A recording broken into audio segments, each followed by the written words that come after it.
बच्चों, तो स्वागत है आपका हमारे चैनल नितेश एडुविजन एकेडमी पर।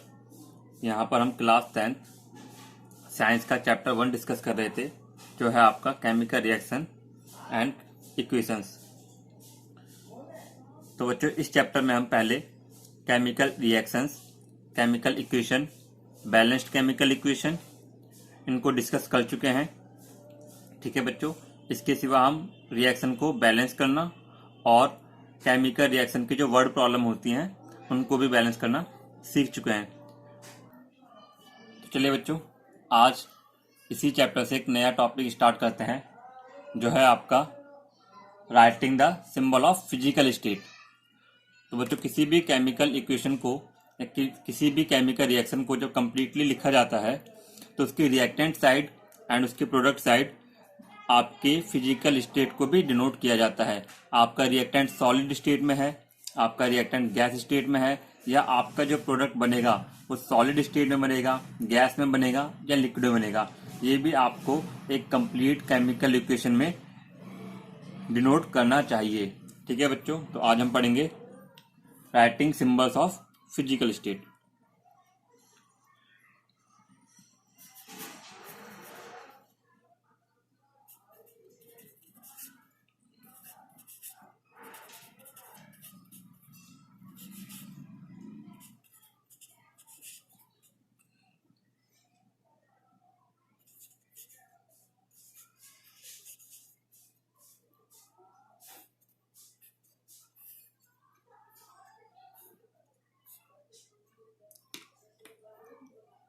तो बच्चों, जैसा कि आपको पता है, हमारे पास जो मैटर प्रेजेंट होता है बेसिकली आपका 3 स्टेट्स में प्रेजेंट होता है, सॉलिड, लिक्विड एंड गैस।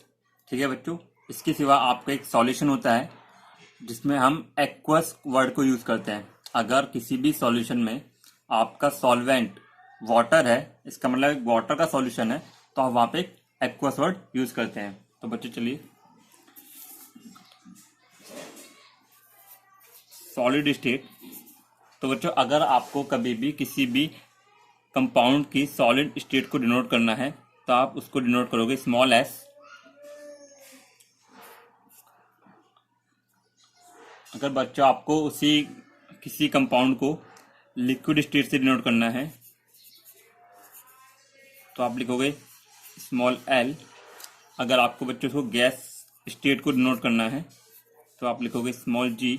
और बच्चों, अगर आपके पास कोई सॉल्यूशन है, ठीक है, तो बच्चों आप उस सॉल्यूशन को बोलते हैं जिसमें वाटर सॉल्वेंट होता है एक्वस स्टेट। ठीक है बच्चों, एंड एक्वस स्टेट को डिनोट करने के लिए हम लगाते हैं AQ। ठीक है बच्चों, तो कभी भी अगर आपको सॉलिड को डिनोट करने के लिए स्मॉल एस, लिक्विड को डिनोट करने के लिए स्मॉल एल, गैस को डिनोट करने के लिए small G and aqueous state को डिनोट करने के लिए या किसी सॉल्यूशन को डिनोट करने के लिए AQ। कुछ एग्जांपल्स के साथ इसको समझते हैं बच्चों।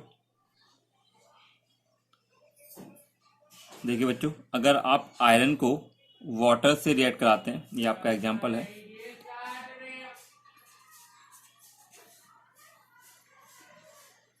तो आपका बनता है Fe3O4 प्लस H2। देखिए बच्चों, पहले तो ये केमिकल इक्वेशन आपकी बैलेंस नहीं है, इसको बैलेंस करेंगे तो इधर आपका आयरन 3 है तो आप इधर 3 से मल्टीप्लाई करोगे, एंड इधर बच्चों आपका ऑक्सीजन 4 है, ऑक्सीजन, एंड इधर आपका ऑक्सीजन क्या है बच्चों 1, तो आप 4 से मल्टीप्लाई करोगे। बच्चों यहाँ पे आपका हाइड्रोजन 8 हो गया, यहाँ पे आपका हाइड्रोजन 2 है, तो बच्चों आप यहाँ पर 4 से मल्टीप्लाई करोगे। यह आपका एक बैलेंस केमिकल इक्वेशन है। बट बच्चों, इसमें अभी तक हमने किसी भी कंपाउंड की या किसी भी रिएक्टेंट साइड या प्रोडक्ट साइड में एलिमेंट की स्टेट को डिनोट नहीं किया है। तो बच्चों, जैसे कि आपको पता है, आयरन आपका एक सॉलिड स्टेट में होता है तो आप कहेंगे एस। ठीक है बच्चों, वाटर जो आपका होता है, हम यहाँ पे स्टीम का यूज करते हैं तो आपका होगा आपका जी, गैस स्टेट। जो आपका आयरन ऑक्साइड बनेगा आपका, ठीक है बच्चों, यह आपका हो जाएगा सॉलिड। एंड बच्चों, जो H2 आपको पता है जो लिबरेट होती है वो होती है आपकी गैस स्टेज में।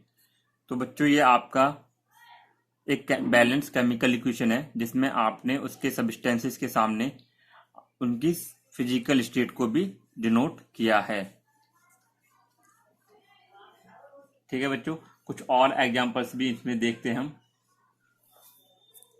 देखिए बच्चों, जैसे कैल्शियम कार्बोनेट को लेते हैं, CaCO3 कैल्शियम कार्बोनेट। अगर आप इसको हीट करते हो तो बच्चों ये आपका ब्रेक डाउन हो जाता है क्विकलाइन CaO प्लस CO2 में।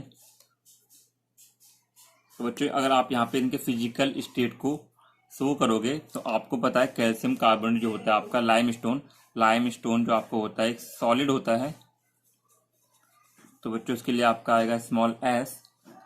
क्विकलाइन भी आपका बच्चों सॉलिड होता है एंड कार्बन डाइऑक्साइड गैस आपकी गैस स्टेज में होती है।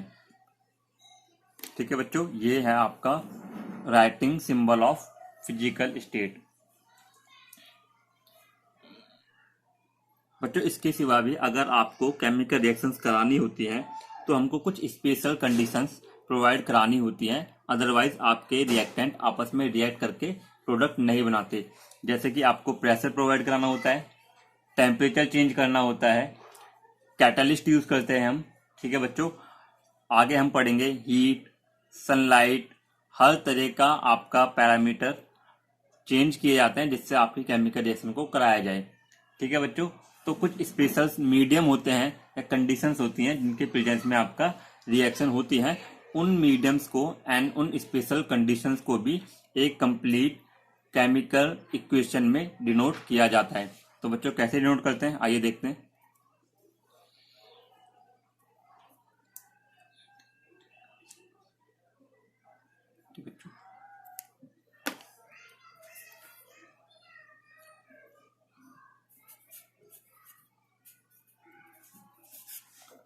Writing medium and conditions in presence of which reaction take place। तो बच्चों ये कंडीशंस आपकी कुछ भी हो सकती हैं। ठीक है बच्चों, आपकी कंडीशन कुछ भी हो सकती हैं, जैसे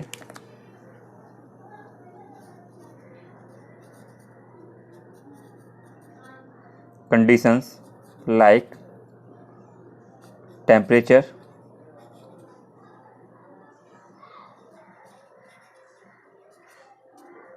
प्रेशर,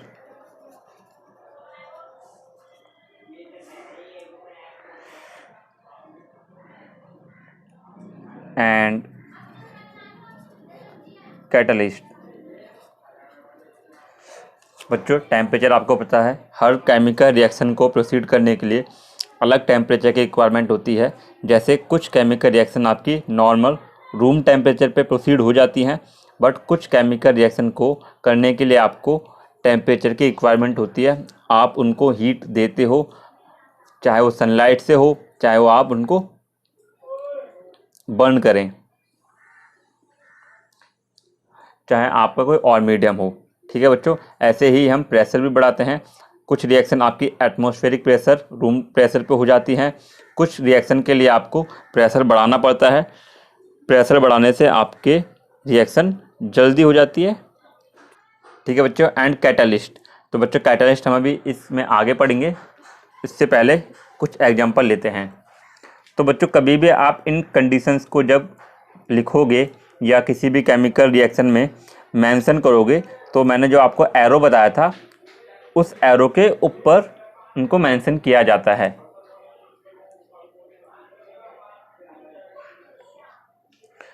जैसे बच्चों कुछ एग्जांपल लेते हैं।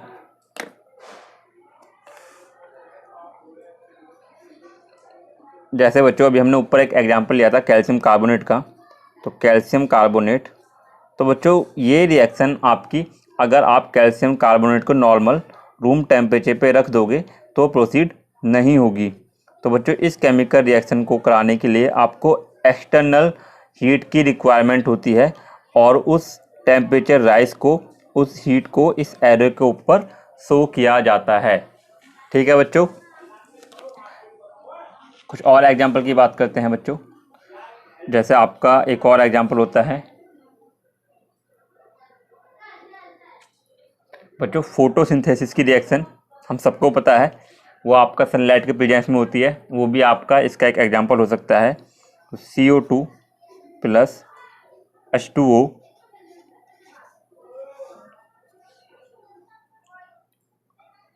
तो बच्चों ये आपका बनाता है C6H12O6 प्लस ऑक्सीजन गैस।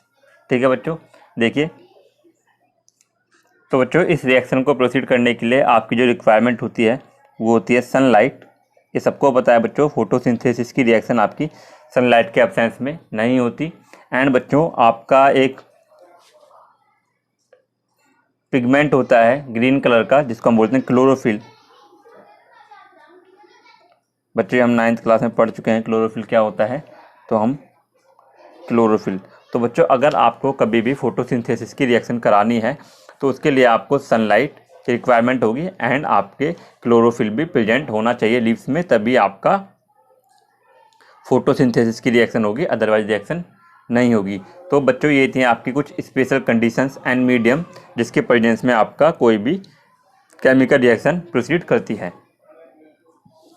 तो चलिए बच्चों आगे पढ़ते हैं कैटलिस्ट के बारे में। तो बच्चों catalyst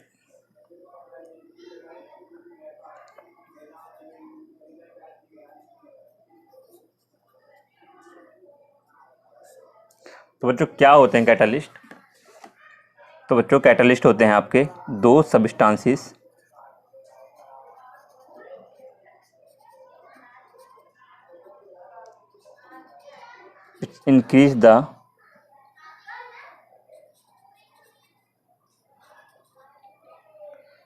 increase the rate of reaction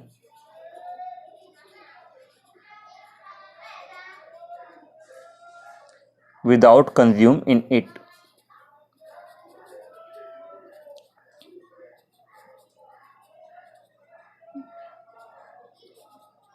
तो बच्चों इनको समझते हैं पहले। बच्चों कैटलिस्ट क्या होते हैं? कुछ केमिकल सब्सटेंसेस होते हैं जिनको हम केमिकल रिएक्शन में यूज करते हैं, तो उसके रेट को इंक्रीज कर देते हैं। रेट ऑफ रिएक्शन से हमारा मतलब है अगर कोई रिएक्शन आपकी 1 घंटे में हो रही थी और अगर आप कैटलिस्ट यूज़ करोगे तो वो उसके टाइम को डिक्रीज कर देंगे। वो रिएक्शन आपकी 10 मिनट 5 मिनट मतलब नॉर्मल टाइम से कम टाइम में प्रोसीड होगी। और बच्चों कितना जल्दी प्रोसीड होगी ये आपका डिपेंड करता है नेचर ऑफ कैटलिस्ट के ऊपर। तो कैटलिस्ट हमको इतना डिटेल में नहीं पढ़ना। तो बच्चों कैटलिस्ट क्या होते हैं? दो substances increase the rate of reaction without consume in it. यानी अगर आप कुछ सब्सटेंस को केमिकल रिएक्शन में यूज़ करोगे तो उस केमिकल रिएक्शन को बहुत जल्दी प्रोसीड कर देंगे, बहुत कम टाइम में करा देंगे, बट उसके अंदर कंज्यूम नहीं होंगे। जितना अमाउंट आप कैटलिस्ट का डालोगे as it is without any change वही अमाउंट एंड वैसा ही आपको कैटलिस्ट वापस रिएक्शन से मिल जाएगा। तो बच्चों पहले इसका एक एग्जाम्पल समझते हैं। वैसे ही आपका कोई केमिकल एग्जाम्पल नहीं है। बच्चों मान लो आपके पास एक दूध है और आपने उस दूध के अंदर थोड़ा सा चीनी शुगर को डिज़ोल्व करने के लिए रख दिया। तो बच्चों आपने क्या किया, मिल्क के अंदर डायरेक्ट शुगर को डाला और उसको छोड़ दिया। ठीक है बच्चों, तो आप वेट करो कि उस चीनी को घुलने में कितना टाइम लगता है। तो आप बच्चों देखोगे कि उसको घुलने में 1 घंटा 2 घंटे 3-4 घंटे भी लग सकते हैं अगर आप उसको घुमाओगे नहीं, हिलाओगे नहीं। ठीक है बच्चों, लेकिन अगर इसी को हम क्या करें, एक चम्मच लेके आएँ और उस दूध में हल्का सा चम्मच से हिला दें तो उसे घुलने में आपका मुश्किल से 1 मिनट या 2 मिनट लगते हैं। तो बच्चों जो आपका चम्मच होगा वो इस प्रोसेस के लिए एज ए कैटलिस्ट काम करेगा। क्यों बच्चों? क्योंकि जो आपका प्रोसेस सॉल्यूशन का बहुत स्लो हो रहा था, 2-3 घंटे लग रहे थे, उसको आपने चम्मच की हेल्प से सिर्फ 1 से 2 मिनट के अंदर प्रोसीड कर दिया। तो बच्चों इसी तरह कैटलिस्ट आपका काम करते हैं। और जैसे आपका दूध के अंदर ना ही चम्मच डिज़ोल्व होती है, ना ही चम्मच का अमाउंट कम होता है, ना ही वो टूटती है, ऐसे ही आपके कैटलिस्ट का ना ही अमाउंट कम होता है और ना ही कैटलिस्ट आपके कंज्यूम होते हैं। तो बच्चों इसके कुछ केमिकल एग्जाम्पल भी समझते हैं।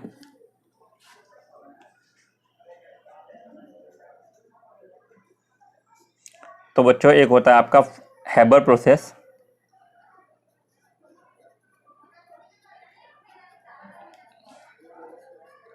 जो आपका हेबर्स प्रोसेस होता है वो आपका यूज़ किया जाता है फॉर्मेशन ऑफ अमोनिया के लिए। आप बड़ी क्लासों में इसको पढ़ोगे, फॉर्मेशन ऑफ अमोनिया। तो बच्चों इसमें क्या होता है, हम नाइट्रोजन गैस को लेते हैं एंड इसको हाइड्रोजन गैस के साथ हम रिएक्ट कराते हैं और आपका NH3 गैस बनता है। ठीक है बच्चों, ठीक है बच्चों। तो आपका हेबर प्रोसेस जिसमें आपका आप नाइट्रोजन गैस को यूज़ करते हो और आपका आप हाइड्रोजन गैस को यूज़ करते हो एंड इससे आपका अमोनिया गैस फॉर्म होती है। तो बच्चों इस प्रोसेस को करने के लिए जो आपका कैटलिस्ट यूज़ किया जाता है, जिसके प्रेजेंस में इस रिएक्शन को किया जाता है, वो होता है आपका आयरन Fe। बच्चों अगर आपका यहाँ पर आयरन कैटलिस्ट प्रेजेंट नहीं होगा तो आपकी रिएक्शन नहीं होगी। आयरन आपका एज ए कैटलिस्ट यूज़ किया जाता है। ठीक है बच्चों। हाँ, इसके लिए कुछ कंडीशंस भी होती हैं। जैसे बच्चों आपका जो टेम्परेचर होता है वो होता है आपका 400 to 450 डिग्री सेल्सियस टेम्परेचर होता है आपका। एंड आपका जो एटमॉस्फेरिक प्रेशर होता है वो अराउंड आपका 2 atm, यानी आपका जितना एटमॉस्फेरिक प्रेशर होता है उससे 200 टाइम्स आपका ज़्यादा होगा। ठीक है बच्चों, 200 आपका atm प्रेशर। बच्चों एक और इसके एग्जांपल की बात कर लेते हैं। बच्चों जो आपके से सेकंड एग्जांपल है वो आप 10th क्लास की चैप्टर 4 में पढ़ोगे। तो अभी आपको बस एग्जांपल पे ध्यान देना है। हाइड्रोजनेशन रिएक्शन भी का एक एग्जांपल ले रहे हैं हम, जिसको एडिशन रिएक्शन भी बोला जाता है।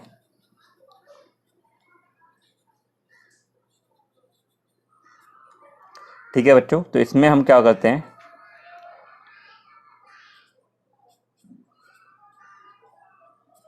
बच्चों ये आपका है इथीन, इसको हम रिएक्ट कराते हैं बच्चों H2 के साथ एंड आपका क्या होता है, डबल बॉन्ड ब्रेक होता है और दोनों कार्बन पर एक एक H ट्रांसफ़र हो जाता है।